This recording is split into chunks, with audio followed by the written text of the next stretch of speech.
I probably guessed what magic is. The miracles which are happening in real life. What actually made you come out with the show called The Oblivion? It's a science, it's called psychometry. What is that one trick which you want to do ultimately? So, AB, thanks for a wonderful day. Pleasure. In fact, I always like spending time with you, but let me ask you a few questions. Just like most of people want me to ask that question with you. According to you, what is magic? That's a good question. Because generally people think magic is a performance art, which it is actually. What I do is a performance art. But for me, magic is this sheer creation, this existence, this whole creation of God. For me, this is magic, this is mystery. And there is more mystery. As I'm digging, I'm finding more and more mystery about this creation, about the human mind, about the different kinds of miracles which are happening on this just one planet. And what is more magical to me is we don't know where we are. We are on Earth. Earth is in our solar system, and our star is one of the 200 billion stars in our galaxy. And our galaxy is one of the billions of galaxies in our universe. And then there is a theory again that we are in multiverse. So we are lost. We don't know where we are. And we are in a magical space. To me, the creation of God itself is magic. I agree. That's one thing which I also strongly believe. That without magic, this world would not have been there. Yeah, it's all magic. Yeah. In fact, I like that answer very much. I always wondered, as a magician, you know the ways to do the tricks, and while you're standing in front of audience, they don't know what you know. Basically, you're much skilled, or you know the magic and the tricks very well, so that they can't catch you, whatever you do. How do you feel as a person who's, as a magician, in between the audience and novel people like me? How do you feel when you perform in front of people? See, it's funny because when you get into magic, you don't just learn sleight of hand, or you just don't learn just the science behind magic. You learn misdirection, you learn psychology, and you learn interaction with people, and you learn to observe people and understand what they are thinking. So this understanding what they are thinking, trying to understand what they are thinking, trying to read their faces, it becomes a second nature to you. So I am a mentalist most of the times when I am around other people. So I can't interact with another person like an ordinary person. Because while I am talking to that person, I am always in my mind trying to understand what someone else is trying to think. Because mentalism is a stream of magic where you are trying to inject a thought into a person's mind or extracting information from a person's mind. So that needs psychology. So when you keep doing it over and over again, it becomes a second nature for you, and then you, without your knowledge, you start gauging people, trying to understand what they are thinking. So I think we can't be ordinary people when we are amongst the crowd. We will always be mentalists, you know. Right, Shashi, I'm going to actually choose a specific card for you. I'm getting some vibe about this card, and I'm going to actually leave this card facing down over here. I'm going to leave my phone on top of it just in case. I have a doubt about this phone. There's something... Okay, let's leave your phone on top of this card. Happy? Okay. So now if it were somebody else, I would have chosen a different card, but for you, I'm getting a vibe about this card, okay? Now, we're going to give these cards some good shuffle. Okay, Shashi, what I'm going to do is, I'm going to actually run through the cards like this. Now, as I run through the cards like this, I want you to make an aware decision and touch one card. You can relax and just make an aware decision.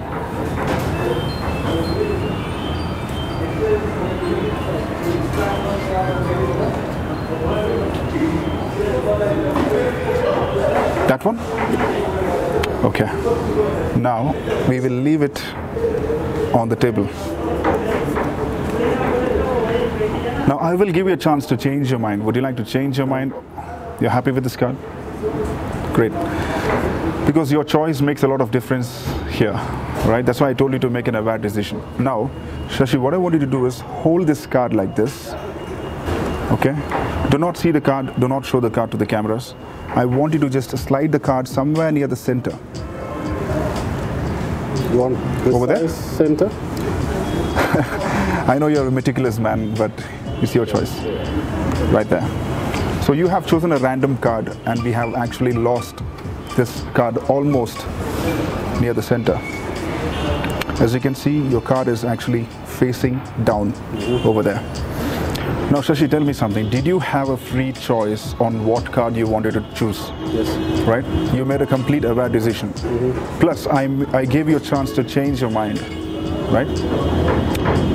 Did you notice you have placed your card between the two red jacks?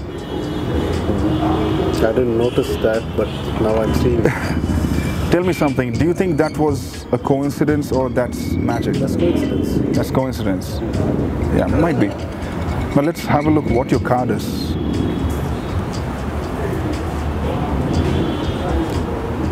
Oh, a jack. Interesting. Do you still think it is coincidence? Now I think it's magic. Now you think it's magic? No, let's... I probably guessed what the magic is. You mean to say what is going to happen next? I think let's not keep the suspense for a long time. Yes, the card which I had a vibe for was also the jack. I guess so. But this is like, this again I feel like asking, how is it possible? I don't know, I was not watching, I was busy performing.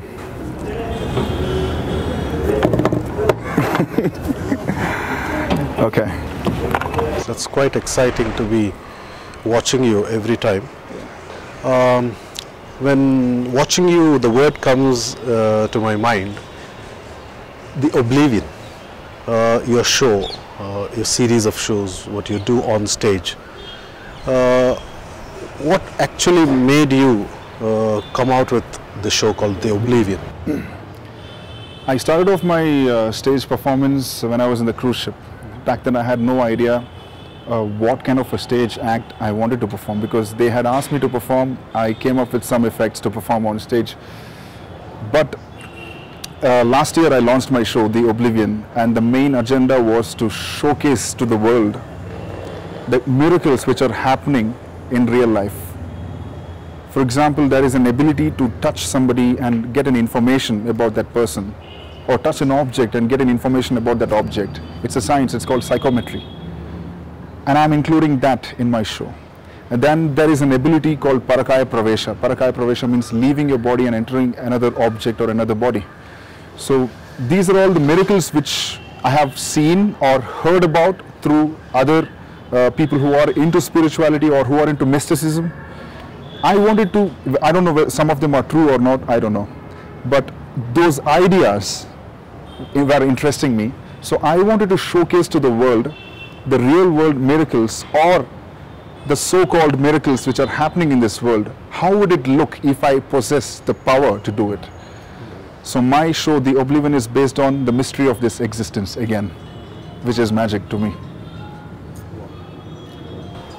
Well, as a filmmaker, I would always think that this is one film I want to do ultimately. If I don't do any other thing, I would want to do this film as my final film, or this is the ultimate thing what I want to do. As an illusionist, as a magician, what is that one trick which you want to do ultimately? This is actually a difficult question, because I don't have a definite answer, because I'm still seeking who I want to be as an illusionist. But I would say at this point of time, having gained whatever experience I have gotten through performance, it's not about the tricks, it's about what I make them feel when they go home. So I want to give them that feeling of astonishment, which will make them completely forget their worries, at least for that evening when they come to my show. And probably the rest of the year, they should keep talking about my performance. It's more about feeling what I want them to feel than just do the ultimate magic trick. So a trick is just a medium through which I want to give a certain feeling to them. A feeling of shock, a feeling of surprise, a feeling of joy. So yeah, I want to leave them with that feeling of astonishment. Probably, I think that would be the answer for now. Well, that's how I say in the filmmaking terms. How you did it, where you did it, and what you did doesn't really matter. But how you made them feel really matters. So Shashi, this is a small illusion which I wanted to show as a moral for the people out there. I see a lot of youngsters, middle-aged men, and also old men smoking a lot. It's a trend actually. You were smoking and he has quit smoking. Take it as a motivation. And I'm going to demonstrate it with the coin actually. And just touch this coin. It's hard, it's strong, right? Now imagine this coin is like your healthy lungs and it's proper. Now I'm going to show you what happens when you use a cigarette. What happens to your lungs. Could you do me a favor? You have a cigarette? The one you gave me? Okay, just light it for me.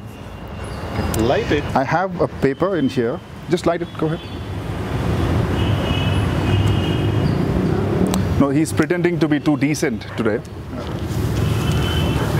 I don't even want to know the taste again. You don't even want to know. I'm really sorry. I think you can take one last drag just to make it, you know, light up even more. That's great. Now Shashi, watch this. We have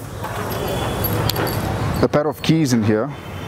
I'm going to actually hold. Actually, it's the most disgusting thing on earth. It's the most disgusting thing on earth, and it has actually killed a lot of men than actually terrorism has. Yeah. Isn't that strange? I used to smoke 10 cigarettes by one stick. Whoa. So that's how I was, and my motivation to quit smoking was a very proactive one. So I had a cigarette one evening. I just pulled out a small bottle which I had. I put that cigarette into it and I wrote a note. This is the last cigarette which was there in my pocket on the day I quit smoking, and I sealed it up. Somehow it was like the Ghostbuster film, you know, I put the ghost into it and tightened it. Sealed it. Never come out. Today I'm going to show you what happens if you smoke. Now watch the coin and watch the cigarette.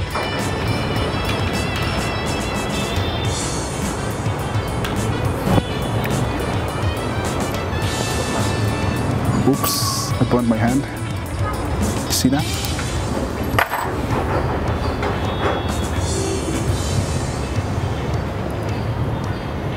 That's what cigarette makes to your lungs. Yeah. But how did you do?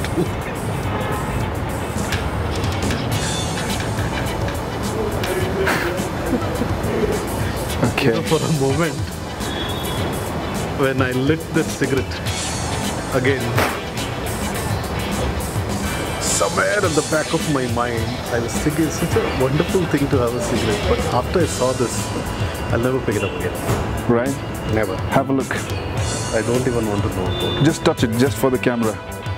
Just have a look and show it to the camera. Probably this. That's what it makes. This could have been my lungs too. That could have been your lungs. But anyway, if you quit smoking, that is, you can actually slowly start to recover from smoking.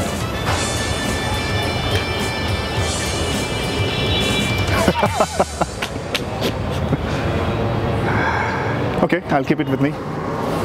So with that, I think it was a great day spending time with you. Thank you so much. And with all the wonderful, tricks what you did. We are at Burp. This is an excellent place to have some good pizzas. Yeah. It's an excellent place. We just had a beautiful lunch here. Yeah. And thanks to the owner of Burb for giving us this space. And I really am looking forward to your next project, Eka Rajarani. Thank you. Yeah? Thank you. We'll All the definitely- best. Thank and you. Thank you so much. So,